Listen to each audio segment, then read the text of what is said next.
Okay, good morning, everybody. It's 10 o'clock, so I know you guys have a busy day ahead of you, so we will get started. First of all, welcome. Welcome to the Faculty of Arts and welcome to the Department of English Admissions talk. And also welcome to all of the people who are joining us on Zoom online. So my name is Professor Joanna Mansbridge, and I am relatively new to the English department at CUHK, and I'm really happy to be sharing some information with you today about our department and what it offers students. So I know you guys are here because you have a lot of decisions to make about your future, so I just want to give you as much information as possible within a limited time frame about our program and what it offers to students. And we also have two former students who will do some sharing towards the end. And so they'll offer a more personal perspective on our department. Okay, so let's dive in. Thank you. Okay, so the question, why study English? This might be on your mind. And well, I mean, I think that the answers are probably obvious to you already, but of course, English is a global language. It's a gateway to all sorts of not just career opportunities, but also personal experiences in Hong Kong and elsewhere. So it's what we call the lingua franca of the world. And so it really is it's a language that opens a lot of doors. So why study English at CUHK? Well, I'll have a few things to say about that. And like I said, our students will share more personal perspectives. But I will say that our department is staffed by very committed and passionate teachers and very talented and committed students. So the research profile of our department is very diverse and it reflects the curriculum, which is also very diverse. So we have faculty that study in a range of subjects or research and publish in a range of subjects, and the courses allow them to teach in their research fields, as well as teaching the sort of foundational courses of English studies. So CUHK is obviously a very renowned program, and you know, I don't think I need to go over that, but it really is also very much a home for students, and it's a very warm and collegial department, and so I can say that is something unique about it. So what does it mean to be proficient in English? This is so often the phrase users, English users is used, and that always sort of sounds strange to me, you know, using language, or we're users of language. And I think our department, university in general, tends to think about English proficiency in a much broader sense. So it's not so much learning what might have been your secondary school experience is learning English in terms of rules and grammar and right and wrong. So building vocabulary lists and taking tests. But our department approaches English as a living entity, a changing entity, something that we live in. You know, no parts of our lives are lived outside of language. So our courses really aim to help students feel at home in English, to feel comfortable speaking English. So we don't generally think of students as users of English.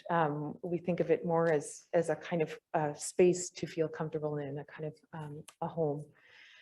So we don't really approach English in the way that this image suggests, which is a kind of test-based system. So being proficient in English means a number of things. So it does mean having a good understanding of effective English use and being able to apply this understanding in a variety of situations and contexts. So of course, all of us are, you know, sort of using language in a number of situations on a daily basis. And then of course, when you graduate from university, you don't really know where you're going to be in what professional context. So you want to be able to be an English speaker in a very flexible and adaptable way. And that's what we aim to achieve. So being proficient in English also means learning to be imaginative, creative, flexible, and articulate thinkers and communicators. So our courses are very diverse, and I'll show you the streams and some example courses as we go along. But our courses really work together to sort of stimulate students to think creatively, to think imaginatively, which are really skills that very many workplaces are looking for.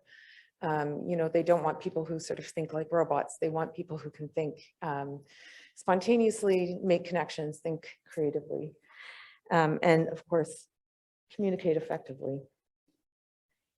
It also means developing skills that make you adaptable within global professional environments. And I've sort of gestured to this already. English is the language of business in the world today, but business is a very diverse area. There are many different types of industries. So again, there's, you know, a certain amount of precision that's required to understand how language is used in different professional contexts. And so that's something that in particular our communication stream deals with. It also means becoming capable of independent thought. And this is really something that I'm teaching a first year course right now. And it's a real learning experience for students to come into university and to be asked what they think about things rather than being told what to think or told what to know. So this is something that we work really hard in all of our courses to offer to students, is the chance to formulate their own thoughts, to articulate them and communicate them in English. But it's a really, again, a very valuable skill in your everyday lives as well as in your careers. And finally, it means developing cultural literacy or an understanding of how language is used in different cultural contexts. So Hong Kong is a really special place to study English. Because it's used in so many different cultural contexts, you don't just have sort of native English speakers, you have people who are speaking English as a second, third, fourth language. And so it's a really, I find, a very rich and fascinating place to look at English from a kind of multicultural perspective. So that's something also that's incorporated in our curriculum.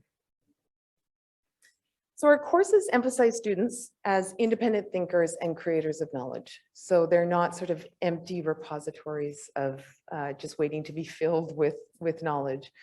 Our teachers are there to offer, you know, expertise and content, but also to give students the skills and strategies to think on their own, to develop a sort of curiosity about their studies, but also about the world, about themselves as English speakers and as people.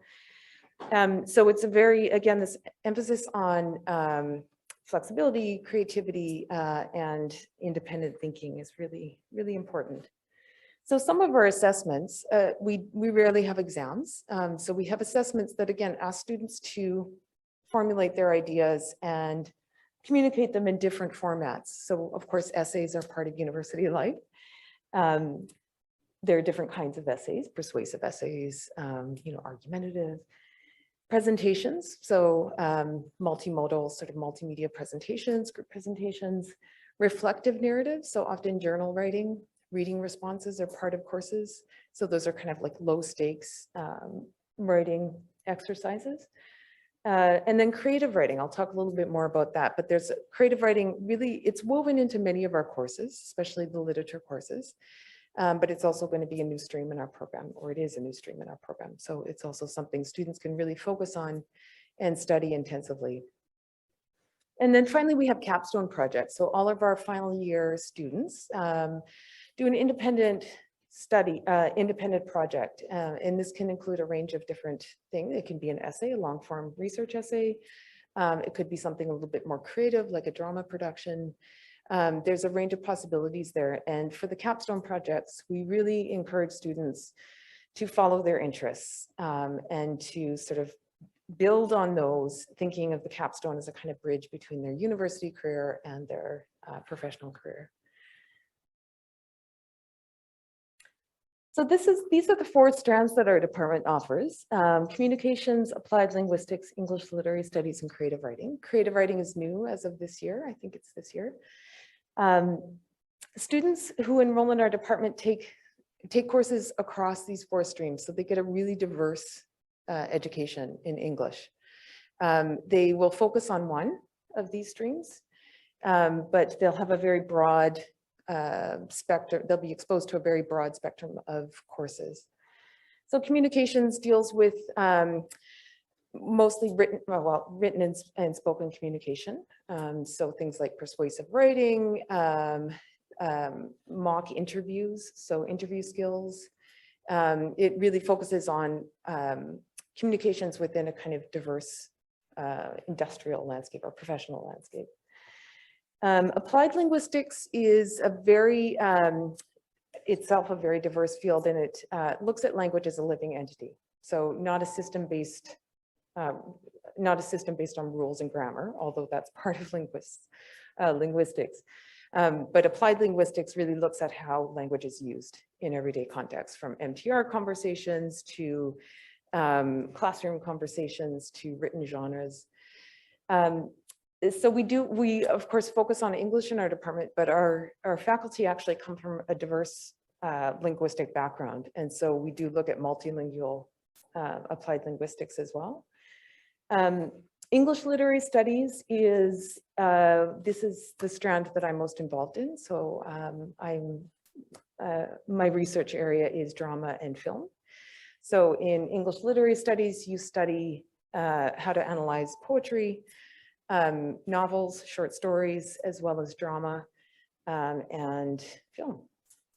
And in the drama course, just to sort of highlight that, I'll highlight some of the courses in a minute, but in the drama course, it really gives students a chance to inhabit English as a, again, as a kind of living entity. So you learn through your body and through your voice, and you enact drama scripts or play scripts. So it's a really kind of unique course that way. But all of our courses, again, sort of complement each other in that they highlight a different aspect of language, different aspects of language. And then finally, we have creative writing, which I've already said is new. So that will include genres, of course, poetry, short stories, as well as writing for the stage, writing for the screen. So we have new faculty who will be involved in that. And the English Literary Studies faculty will also be involved in that stream. So we're really excited about this new stream of creative writing. So this is, I'm just gonna give an overview of some of our courses. So creative writing is a sort of general course we have in our department right now, and it does look at a range of how to write in a range of genres, but we'll have more specialized courses for students in the new stream. So that's just a preview. For a literature course, we study 19th century novels, fiction, but we also study how they've been remediated for 20th and 21st century audiences. So I think a lot of you may maybe not have seen Dickens' Great Expectations, but you might have seen a Jane Austen film, Pride and Prejudice, that's been made into many, many films. So this course reads the novel, the 19th century novels by Austen, Charles Dickens, Thomas Hardy, the Brontes. And then it looks at the ways they've been adapted into film, as well as television, a series and that sort of thing. So along with looking at the differences between print media and moving image, the course also looks at sort of broader historical questions about representations of gender, race, class, and all of the things that were sort of percolating in the 19th century that are maybe more visible to us now, or that film adaptations sort of highlight in a way that they weren't highlighted in the original. This is a course in our applied linguistics stream. So forensic linguistics, language as evidence in legal processes. So forensic linguists they're kind of the Sherlock Holmes of the linguistic world. They participate in legal processes and legal cases when it involves finding linguistic or language-based evidence in cases. So in this course, students study high-profile cases, and they look at the methods and modes of analysis that forensic linguists use in legal cases. So it's a really fascinating course. I think students find it very, very interesting. And then I guess this is sort of a literary version of that course. This is a very popular course called crime fiction, and it offers a very broad overview of the genre of crime fiction, from its early historical origins to the modern day, film and TV dramas. So it begins by giving students a broad historical overview, and then it ends with a writing workshop where students learn how to write their own detective fiction. So topics here include serial crime, conspiracy, trauma, as well as the epistemology of the criminal mind, of clues. So if you have a taste for murder, it's a good course to take. And then language and the internet. So there's no question that the internet has changed our relationship to language and to English in particular. And just as in the physical world, in the online world, English tends to be the lingua franca, although this course actually concludes by looking at the future of the internet as a much more globalized and multilingual space. So it's a really, I think, an interesting perspective on what might come out of the internet. But it poses questions for students to think about, such as how is the internet changing how we communicate? How is it changing how we relate? Is it bad for English language? Are emojis going to become a new language in themselves? So it really looks at how language use on the internet, how we use language on the internet is changing not only how we communicate, but it's really changing us in very fundamental ways. And then language and intercultural communication. So this is a course that enhances students' ability to communicate with people from other linguistic and cultural backgrounds. So this is the kind of course that prepares students for the globalized workplace in Hong Kong, but also elsewhere. It also sort of provides you with the tools to communicate if you're traveling or on a more kind of personal level. It examines the concept of culture, which is quite a complex concept. It looks at the relationship between linguistic practices and cultural biases. It looks at the relationship between language and identity.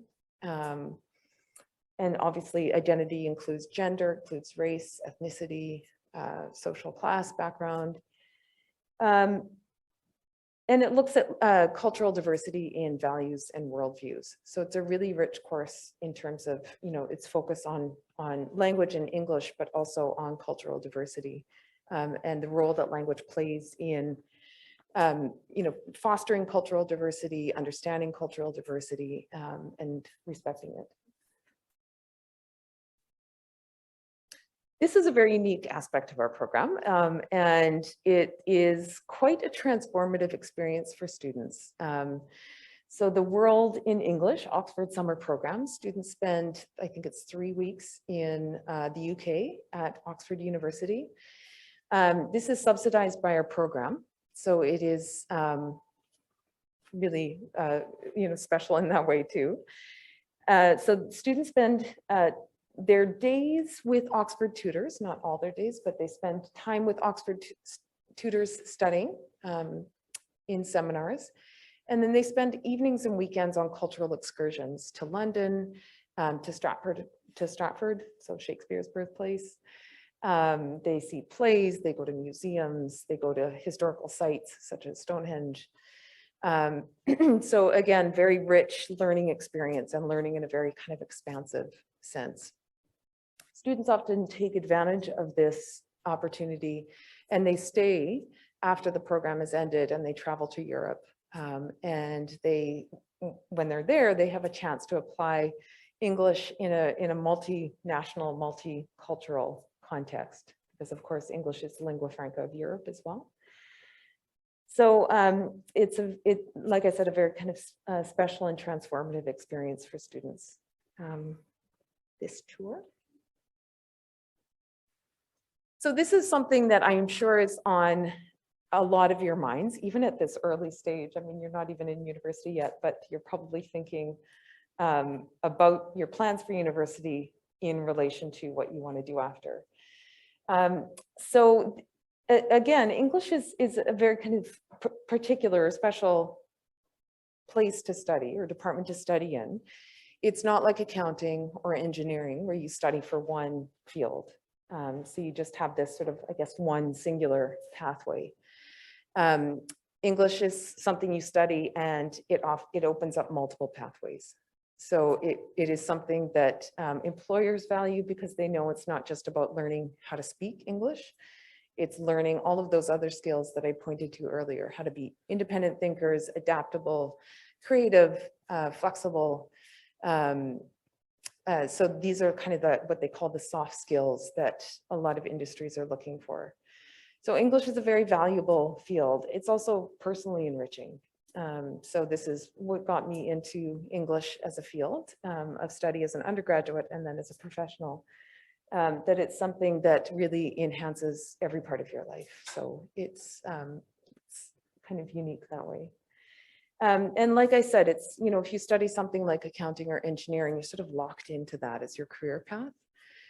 But with English, you can sort of deviate in this direction and then go in this direction. So it really not just opened up paths right after you graduate, but also throughout your life. So just to give you a sense of where our students end up, this chart changes every year and it's interesting to look at the patterns. So this is last year's graduates, 2001. The employment survey. So you can see obviously there that almost half of our students are in commerce and industry and education. But a really large percentage last year went into graduate study.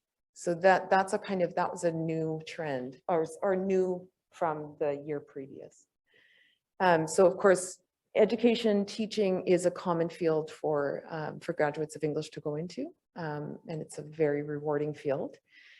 And commerce and industry, of course, is very broad. It can be any sort of corporate environment, social media. A lot of our students go into sort of communication, social media-based communications. Because of course the younger generation, the older generations aren't really savvy about that, but the younger generations, this is the language that they know. So that's a very popular field for our students. Government, 3%. Further study, as I said, that's a kind of new trend for this year. And it could have to do with things like COVID. You know, you sort of further your studies. But I think more than that, it has to do with it speaks to our program's sort of very strong academic foundation. You know, this goes back to the faculty, which is they're very committed researchers. And when you have that, it tends to spark in students also a commitment to research, which is really just curiosity to learn more. So a lot of students went on to pursue further study in Hong Kong and abroad. And then others, I can't be more specific than that, unfortunately. And organizations, that would include things like NGOs, you know, all organizations is a very broad term, but generally it refers to things like non-governmental organizations. Okay, so that is, I went through that fairly quickly, but I just want to ask, does anybody have any questions before our student chairs? I think I'm not sure about the time, Patrice. 5 minutes, okay. Does anybody have any questions about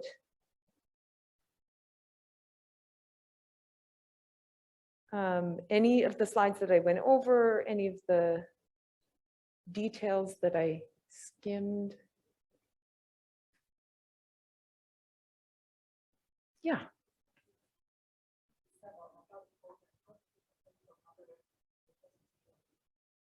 That's a good question. So the question is, how does this program differ from other English programs in Hong Kong? I would say, so I have City University is probably the department I know the best, although I also know HKU quite well. Their curriculum, I would say one of the ways that it is distinguished is the diversity of our strands and the fact that students get exposure to courses in all of those strands. So they really come out as very, I keep using the word flexible, but they really have this sort of broad sense of English, and they, there's a kind of feeling of at homeness in the language, I think. Things like the Oxford tour are unique. I would say also the relationship between students and teachers is quite unique at CUHK. There's a real mutual respect between the students and teachers. And I think that this is something that certainly I find very unique about CUHK, and something that students, I think, draws students to the program and keeps them in. Yeah. Any other questions?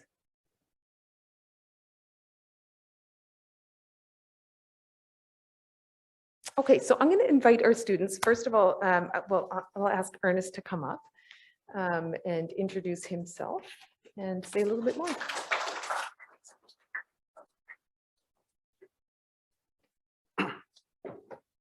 So let me pull out my slide.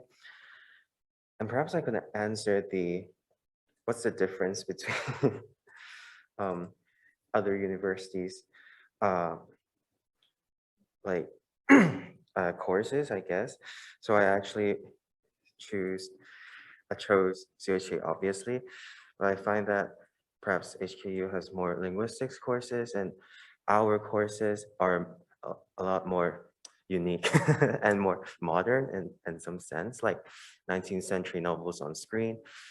Not only do our students have great flexibility, our professors also have great flexibilities in developing their own courses and teaching different stuff. So with that, I'm gonna start my sharing. So hi, I'm Ernest. I'm a research master student in this department. I graduated from here as well in the Department of English, CUHK. And I'd like to share with you my 4 years of undergraduate experience in this department, particularly the extracurricular aspect of it, since my colleague Roxanne will talk about the academic aspect of her experience. So without further ado, this is the first activity that I would like to talk about. It's the Andrew Parkin Drama Club, also known as the APC Drama Competition. In this competition, you'll form different teams amongst yourselves, and you'll gain hands-on theater experience from production to performance. I know that most Hong Kong students are like, oh, I'm shy. I don't want to perform on stage with people watching. So, and I totally get that. I was like that as well.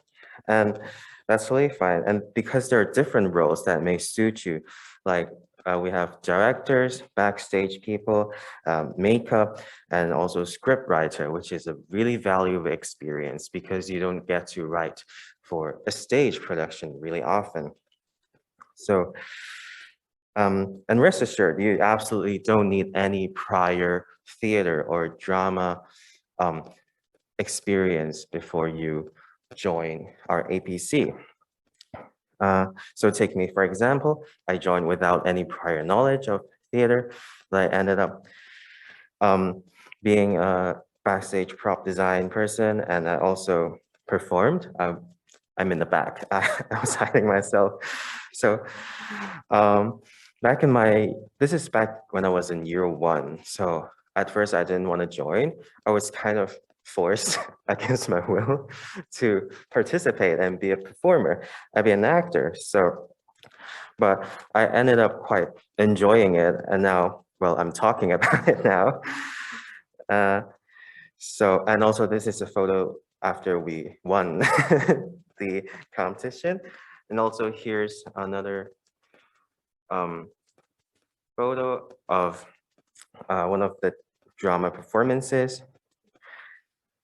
So yeah, this is one of the most important events in our department where you can get many different exposure to drama performance and different aspects of drama performance. And the next event would be the singing contest. It's an awesome event where you can exhibit your musical talents, but to the extent of sharing with your friends, but not to the whole university level because that's intimidating.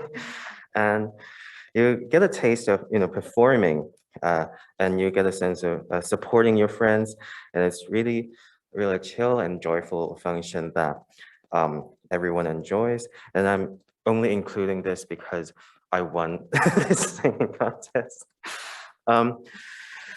So apart from these like performative showy events, there are also activities that are more formal or more academic. So there would be this high table dinner that we used to do before the pandemic happened. So I didn't have a picture of that because it's kind of so long ago. It's a formal setting where you spend your evening with your friends and perhaps enjoying performances. We usually invite celebrities. Last time we invited Serini, and sadly I don't have a picture of that. And because Serini was graduated from CUHE English as well, that might be one of the reasons to consider our program. And also, we have more literary events like poetry reading or reading circles with your sang tutors. So that would be a more academic event. So here's a photo of OCamp. So in year one, the first event that you'll join will probably be OCamp. You'll meet your first batch of friends, and you will stay friends with them most probably. Even my best friends I knew from my own OCamp, and my seniors, their best friends are their OCamp group mates from 10 years ago. So it's a really nice event, and this is when you're in year one. And when you're in year two, you'll get to organize this amazing event. You'll be in charge of, organizing the OCamp, helping with it, and all the 4-day, 3-night itinerary. So you'll get really hands-on approach to organizing events and communicating with different departments. And we have like event coordinators, we have design departments and all that. So you'll get to, again, experience different kind of stuff during the process of the OCamp. And to me, I really benefited from this because I was the president of the OCamp back in 2019. And if it weren't for this experience, I wouldn't be able to be confident enough to speak to you now here. And so perhaps you're thinking that I'm kind of the bad student for always joining different events and never care, like discarding all my academic responsibilities. So I think that's a good thing about this department is that you don't have to commit to either, oh, I'm doing spending all my time on extracurricular activities, or either I'm devoting all my time to studying. The great thing is that the flexibility allows me to enjoy everything basically. So I joined like 80% of the events, but I still managed to get like first honors, and I got into the research program. So yeah, that's good. And so this is like the extracurricular activities. So yes, so with that, that concludes my sharing here. So thank you.